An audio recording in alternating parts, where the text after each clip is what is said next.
Hi, everyone. Welcome again to another edition of Soundbites of Immigration Success. We bring this series to you so you can get to know your fellow consultant, hear their story, some of their challenges and how they're tackling them, and their takeaway pieces of advice that you can take back to your own practice. I'm very happy to have with us today Ingrid Been. Hello, Ingrid. How are you? I'm fine. Thank you, Monica. It is a pleasure to see you. It has been a while. Ingrid, my first question to people who come on the podcast is uh, really an introduction of you. So tell us a little bit about yourself. And first of all, I know that you have a more formal name. We all know you as Ingrid Bean, but maybe tell us your full name and a little bit about yourself and how you kind of got into the immigration space. Yeah, thank you, Monica. My full name, known with immigration, is Jaharda Reuvenkamp. That's how I was born in the Netherlands. That's in my passport. I'm from the Netherlands original, but I go by Ingrid. I'm married to my husband. Last name is Been, so that's why I go by Ingrid Been. But with immigration, my name in the passport is known with them. But Yeah, I'm involved with Canadian immigration since 1995, so it's a very, very long time. Back in Europe, I was working for an international real estate company, and they were working with farmers who moved to another country from the Netherlands. One of the countries was Canada, and they asked me if I could make a brochure for them, so with more information. But we were not involved with immigration paperwork at that time. But in 1997, so 2 years later, we had a farmer moving to Alberta, and he said, "Why should I put all my personal information on your desk in a realtor office and put the same information on another desk for a company who does my visa paperwork? Why are you not taking care of that as well?" And then my boss said, "Yes, Ingrid, that's a very good question. Look into that and see if you can do all those visa applications."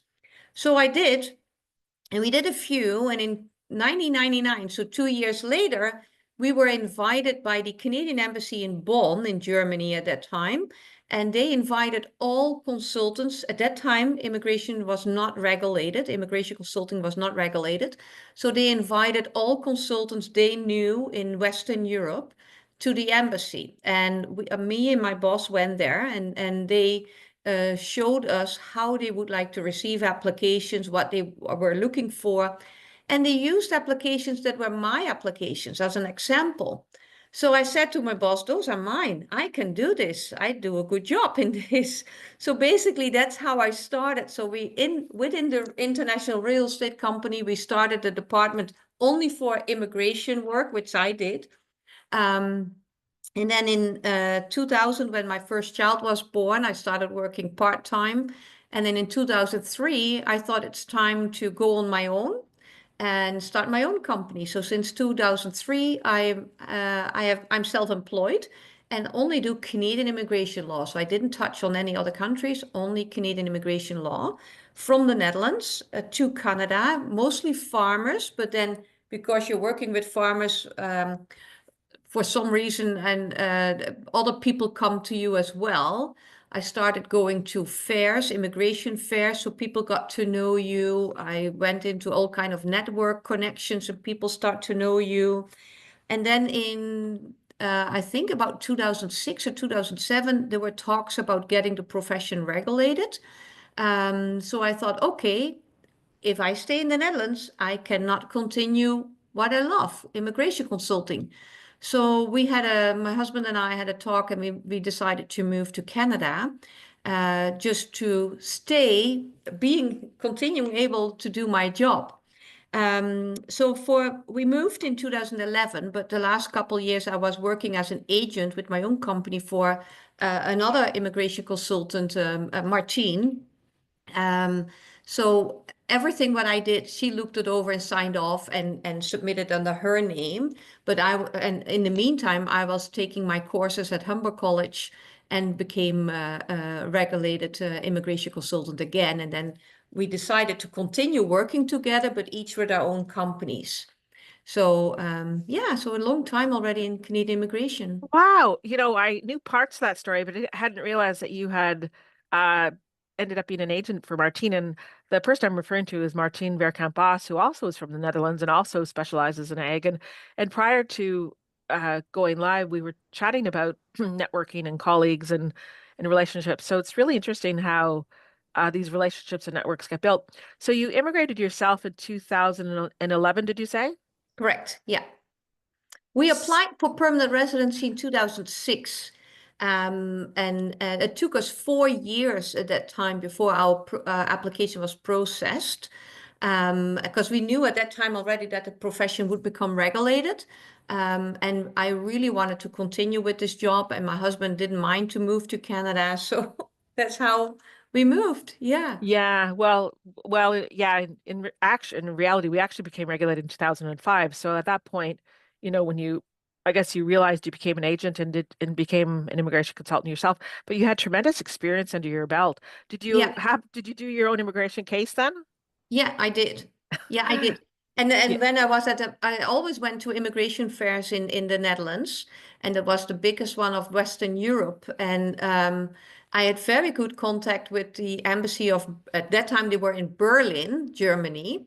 And I introduced myself, and of course he couldn't talk to me about cases, but we drank coffee together. And then one officer once said, I think I saw your case. You will receive a notification soon, he said. So, and that was true. In a couple of weeks, I got a notification that we were approved and could continue. Wow. So I know that you're in Manitoba, but you're tell us where you are in Manitoba and what life is like living in Western Canada. Yeah, we are in Brandon, Manitoba. We first initial thought to move to Alberta. And but I had clients in Manitoba. I've never been to Manitoba before at that time, and we decided if you counsel clients to a certain province, you should see the province by yourself as well. So we rented a camper, drove through Saskatchewan to Manitoba, visited those clients, and we decided, wow, this is a beautiful green province, beautiful city. Everything is here, what we needed. Cheaper at that time as Alberta. And I was working with the Manitoba Provincial Nominee Program, and one of the officers said, yeah, why are you not coming to Manitoba? We need people as you. So we decided to change our federal application, which took a long time, to the Manitoba Provincial Nominee Program, and they supported us with a letter, and then we became nominated by the province and went through that route then, and we obtained permanent residency. Um, um, and we never regretted it. We live here in Brandon, Manitoba. I love it. At that time, there was no immigration consultant in Brandon. Currently, there are multiple. I don't even know them all, but I know a few of them. But yeah, at this time there's more, but we never regretted it. Oh, I'm so glad to hear that story. To hear the joy in your voice and how you've settled. And you can really relate to your clients because Yeah, you've lived the dream yourself. correct. And it's not always an easy decision to leave a place where your roots are, but to pick up everything and to move and to make a success of it is it's a Canadian success story, and I'm so happy to hear it. So this moves me on to my next question. So you've been sort of in the field for over 20 years and you've been a licensed consultant for over 15. So along the way, I'm sure there's been some challenges, whether they've been, related to business or the industry or the number of changes, or whether it's just managing your life amongst all that. So for you, what would you say has been amongst your greatest challenge and how have you solved it or are you working to solve it?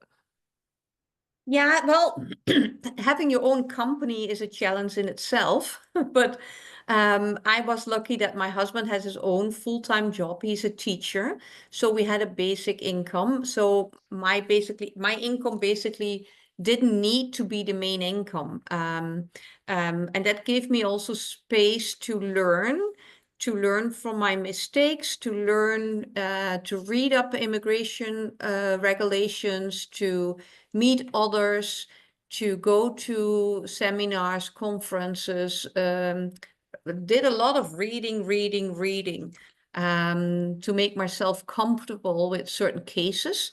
A big challenge was to say no, because I'm a very enthusiastic myself about Canada in itself, about immigration, about history, about the story, why people would immigrate to Canada.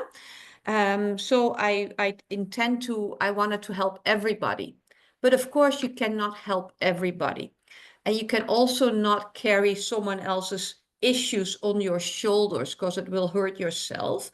So it was really difficult, and I still struggle with it, to set boundaries. What can you do? What can you not do? What the red line in it, and that I stay proud of that and I stick to that, is be very honest. Honest to yourself, but maybe more honest to a client or potential client. It's not everybody can immigrate to Canada. Don't Yeah, but stay honest. If there's no chances, tell them. Don't charge them. Just tell them, I'm so sorry, I don't see any possibilities for you. But you might offer a consultation then, which might be paid if they still want to know what options, or if how they could improve. But normally I won't charge those people, because I don't want to get money from people who have no chance to come to Canada, even if they are eligible, for example, for express entry, but are so low in points, there's no reasonable chance that they will receive an invitation. I don't take those clients on. I want to be honest.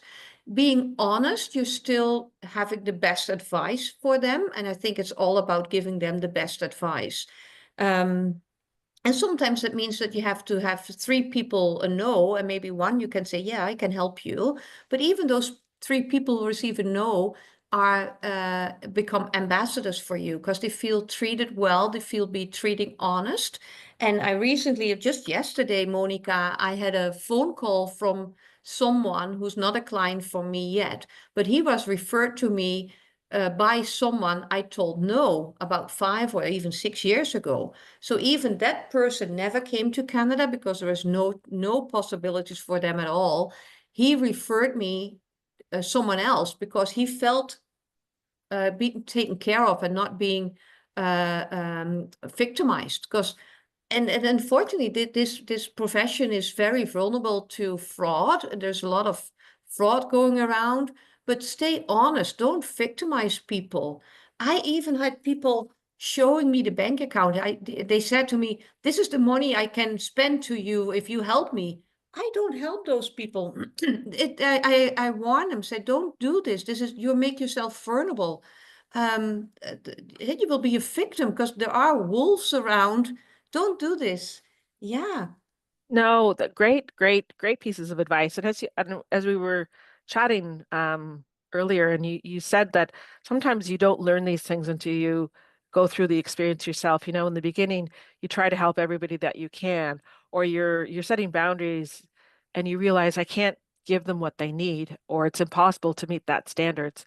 So if you can know that ahead of time and sort of set that framework so that your client knows what you can provide for them and the services that you can give, it's going to make it a lot easier. We had an interesting conversation, and we were talking about, and this segues into, what kind of advice would you have for yourself 15 or 20 years ago, or advice to somebody entering the profession? And it was about networking, and it was about being authentic. Why don't you sort of repeat what you said to me earlier, because I thought that was such a valuable piece of information and advice. Yeah, for everybody in this profession, if you're new or even seasoned, I think networking is a big key. For example, I went to multiple CAPIC conferences and networking meetings.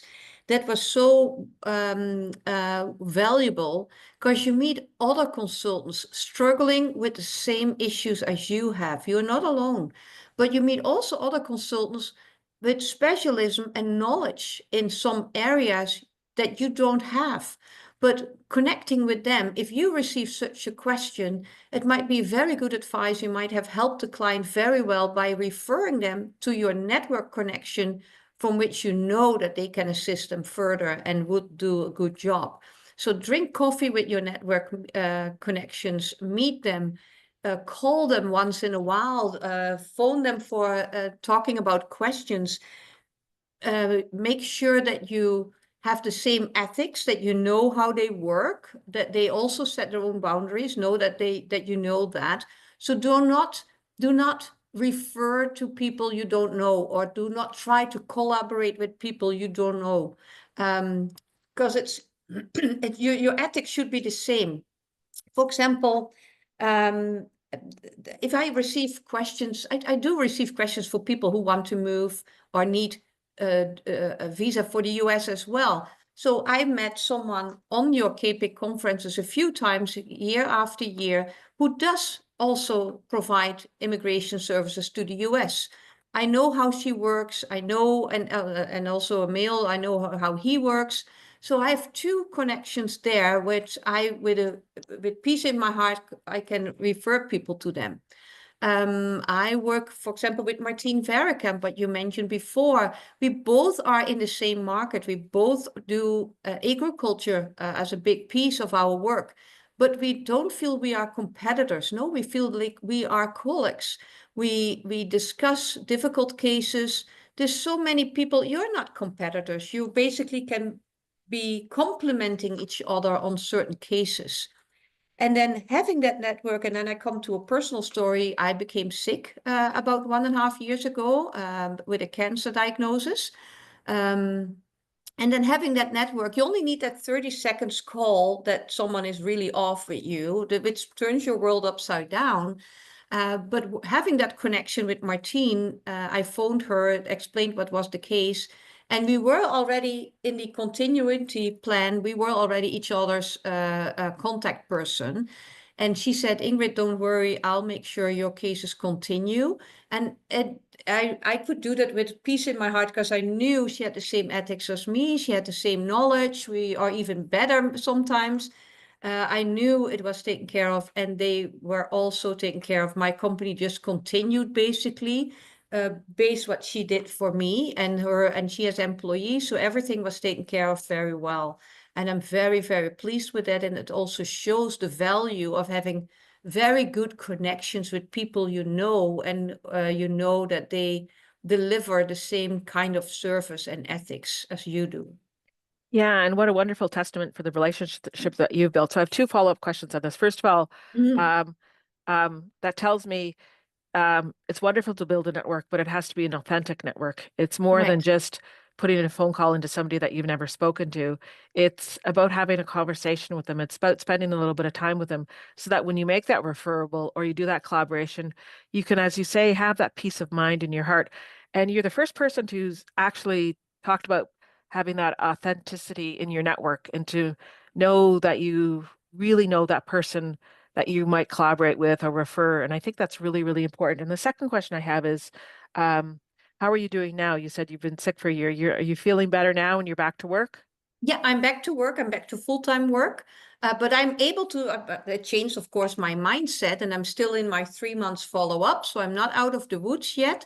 But Martine is still my backup in case something happens down the road. But no, I'm back to full-time work. Yeah, I know I feel well. I do really well. Yeah, no, I feel lucky with that. And it also shows that you need to have a good insurance. So I always paid for my disability insurance through an insurance plan. And I sometimes I complained, oh, it's so expensive. But you only need a 30 seconds phone call, and you need that insurance you paid always for. So everybody who's self-employed, who tried to save money on their insurance, don't do that, because anybody can get a phone call, whatever it is. If it's a cancer diagnosis or any other diagnosis, you might need that insurance. So you were able to draw an income from that then? Correct. Yeah. My Oh, okay. insurance paid not full. I think it was 70% that they continue paying, but I always reported that as my income.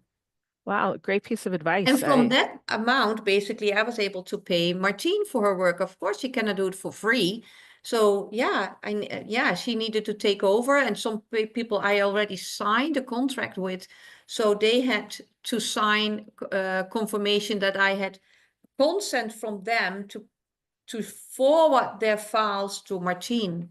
You know, that would be a really interesting webinar to talk about how the two of you collaborated on taking over a practice or a set of files when somebody's not well, and the communication that you had. That's a really good topic because it's unique, but I've seen that happen a few times now, and there's always you and Martine have done it well. This seems to sometimes for others to be a little bit of a disconnect. Um, so I think we'll leave it It's at there. especially challenging. Sorry, Monica, it's especially challenging because some people already paid my first installment, for example, but then in the second installment, they were taking over by someone else. So then, yeah, we had really had to see how that would go because, of course, you cannot send them a new retainer. So we decided to continue with the retainer I signed. So with the payments I would collect for them, but but I knew the story already. But Martine didn't know anybody the story, so it's more challenging. So Y we really had to figure that out how that yeah. would work and stay ethical and how the clients would be taken care of very well. And of course, you have to get the client's permission to take have a Correct. new representation, and some Martine's name has to be added somewhere. But that's all really interesting for even somebody who's going away on a 6 month around the world trip. You have to make those same arrangements in place. It's a really good topic. So I think we'll leave it there. And I want to thank you for being so honest with us and sharing your insight and your experience. You've given really great advice, and it's obvious the joy and pleasure that you get from doing your job and doing it so well. I want to give you the opportunity to say any last words that you might have. Um, yeah, if you're new, invest in your network. I also counseled a new consultant here in my area, and she said, "How do I get clients? Because nobody knows me." Well, start with giving a free seminar for people who are already in your neighborhood, who might need have more information about obtaining a new work permit or extending it or obtain permanent residency. Put on the free webinar. Don't let them pay for it at the first time. And that's how you build your connections and network and that people get to know you. It's really investing in something and start simple. Don't buy those expensive programs if you're not know if you get a client base, because then you are already putting yourself in debt. Still start up slow, and then it's basically um, an oil field on the water. It goes bigger and bigger and bigger, but slowly, because Yeah, don't run too fast. yeah, that's really interesting. I mean, you're sort of more old school, Mm-hmm. and we see a lot of I'd say millennials and Gen Z, and maybe even a little bit of the younger Gen X's who are all out there marketing on social media, and which is awesome and it's great because that's the way new immigrants are getting their information. But just, but there's still a whole subset of people who prefer to get their information through going to a community center, hearing somebody speak. It's organic. So just, sometimes the old ways can work too. So that's what you're saying is find a way that works for you, build up slowly, be sure, and don't be afraid to invest some time. Ingrid, Yeah. thank Ingrid, thank you for your time. It's been a pleasure. I've really enjoyed our conversation. And I want to Yeah. thank Thank you you. for inviting. It was a real pleasure to do this. Oh, it's been wonderful to have you. And I want to thank you for our audience for taking the time to learn about Ingrid and hear her story and her wonderful tips that she has today. Uh, Thank you again, Ingrid, and thank you again to our audience. And we'll see you again at the next one.